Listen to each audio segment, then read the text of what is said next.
This is a donut. It is very sweet and very good. But if you'd never tasted a donut, you wouldn't really know how sweet and how good a donut is if you'd never had that experience. Transcendental meditation is like that. Transcendental meditation gives an experience much sweeter than the sweetness of this donut. It gives the experience of the sweetest nectar of life, pure bliss consciousness. As Maharishi says, those who don't know, they don't know. Those who know, they enjoy. I hope this following documentary gives you some good news about the sweetness of life.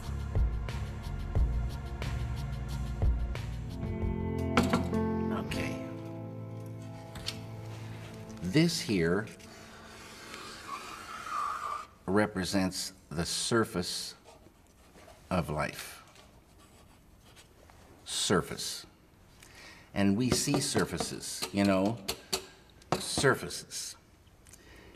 And about 300 years ago, scientists, they started wondering what was this wood and what was this metal and what was it really? So they start looking into matter. So this side is matter,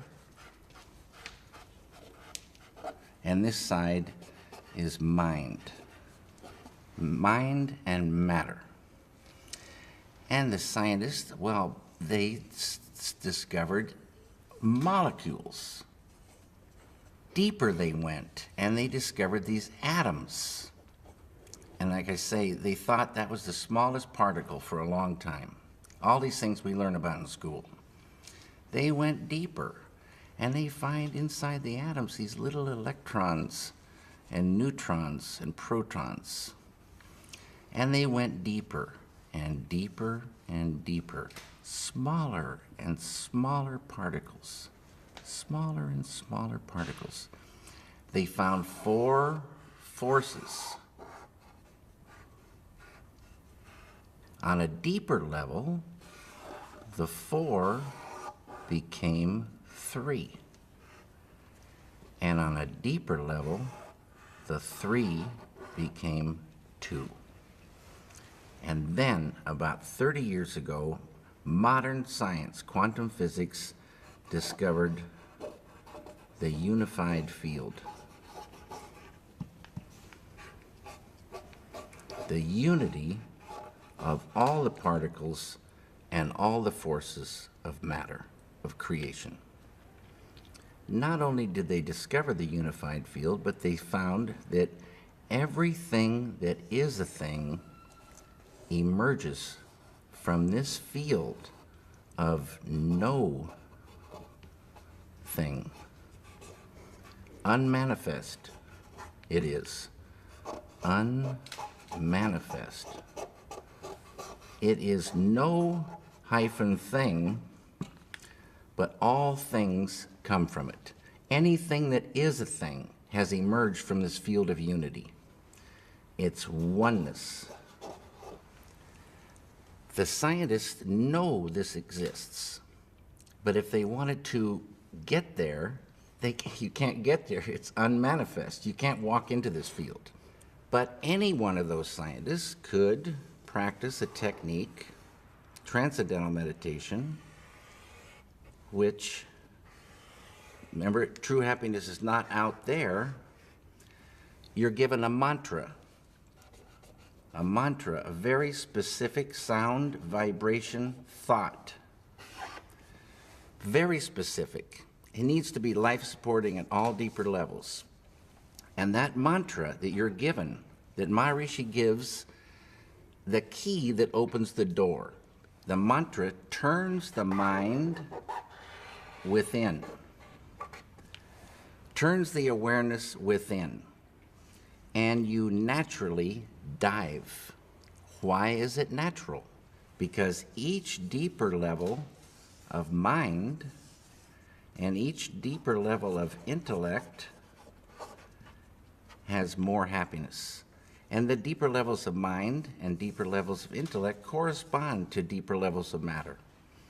At the borderline of intellect, you transcend. Transcend is the key word. It means to go beyond. You're going beyond field of relativity, duality, experiencing oneness. Pure, unbounded, infinite consciousness.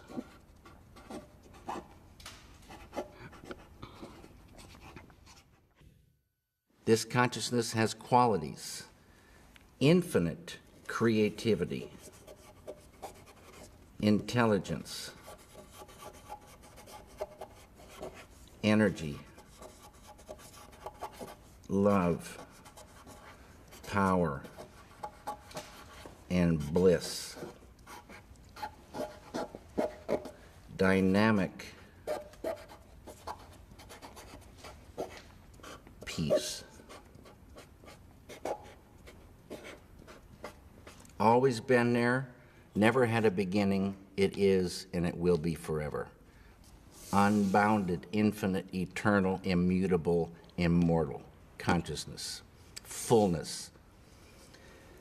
Any human being can experience this easily and effortlessly with Transcendental Meditation. Transcendental Meditation is just a vehicle to get you here. When you experience this level, you enliven it, and it grows in the individual. So if you started with a ball of consciousness this big, everyone has consciousness. Consciousness is the way to understand consciousness. If you took it away, you'd see what it really is. If there wasn't any consciousness, we wouldn't exist. And if we did exist, we wouldn't know it. It's the I amness of life. It is life itself. Tied to consciousness is all this: creativity, intelligence, energy, love, power, bliss, dynamic peace, all positive, light of unity, all positive. You experience this level and you enliven it, and this ball of consciousness that you thought was just going to stay the same for the rest of your life starts expanding, and these qualities expand. So day by day, you're growing creativity, intelligence, love, energy, and this ball of consciousness is now expanding, and you're owning unconscious or subconscious more and more and more. Side effect of the growth of this consciousness is negativity starts to recede, tension, I write all these things, stress, anxiety, sorrow,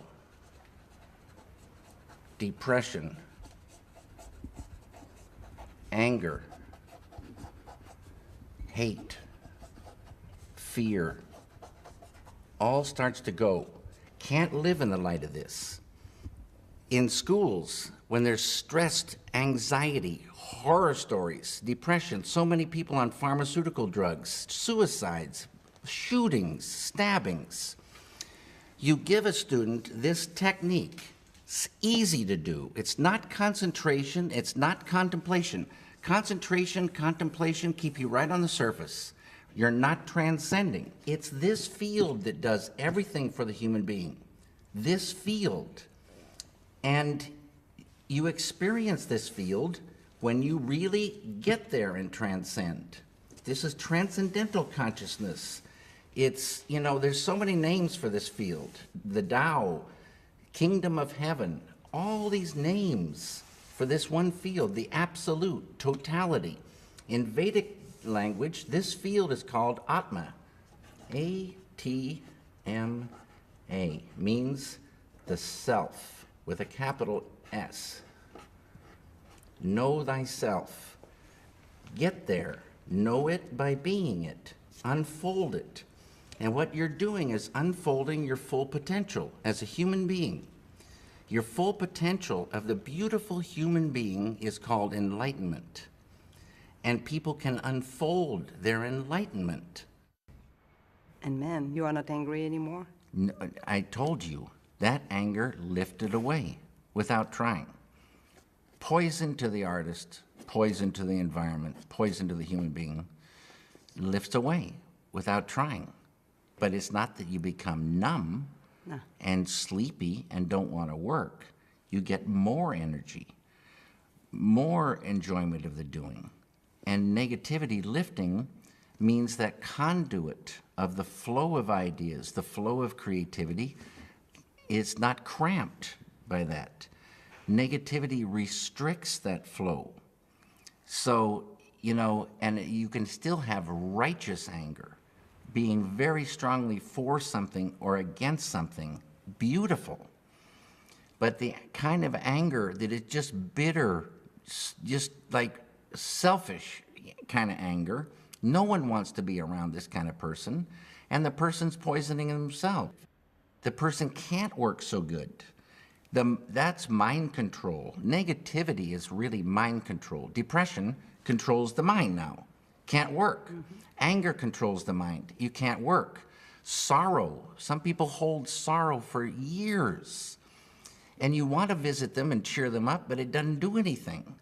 You get them the chance to transcend and watch what happens. Sorrow will lift away.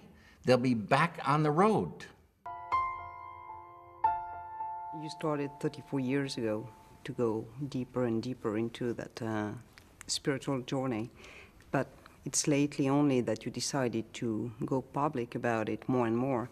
What was the ignition point, or in your life or in the world, that made you want to talk about it? What happened? This right here, Water the Root Peace Creating Group. This one here, I don't know where Over there.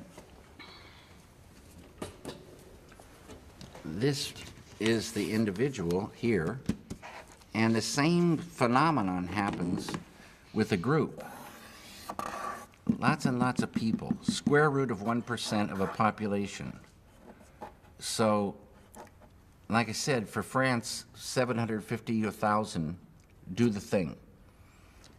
A group, quadratically more powerful than the same number scattered about. And this is a thing, like my friend Dr. John Hagelin says, if you have two loudspeakers and they're separated, you have one volume, you put the two next to each other and you got the equivalent of 4 loudspeakers. You put 3, you've got suddenly the 9. It's called constructive interference. It's a real thing. A group, close, doing the program, advanced techniques.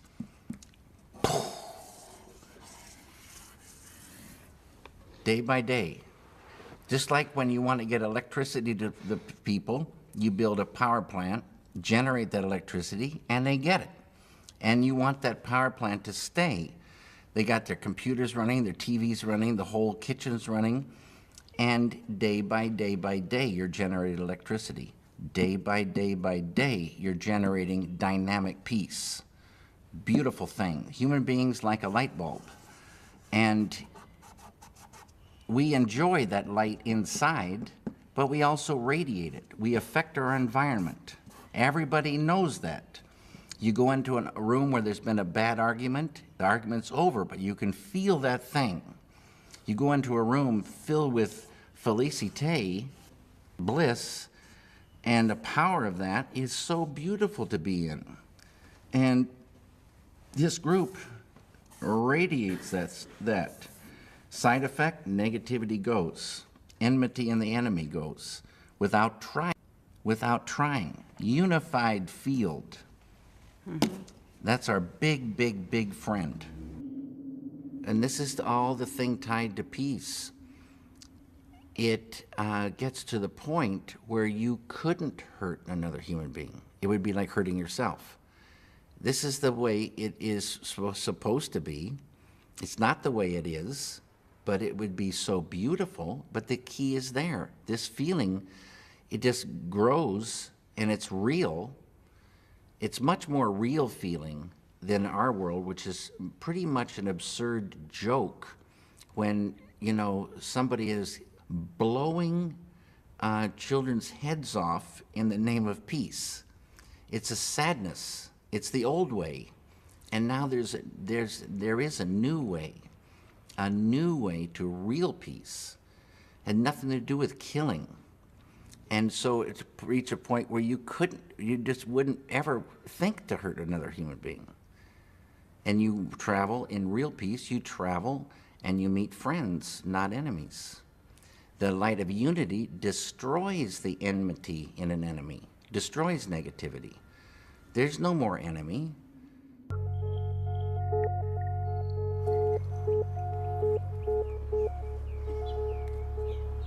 I hope you enjoyed this documentary. Thank you very much.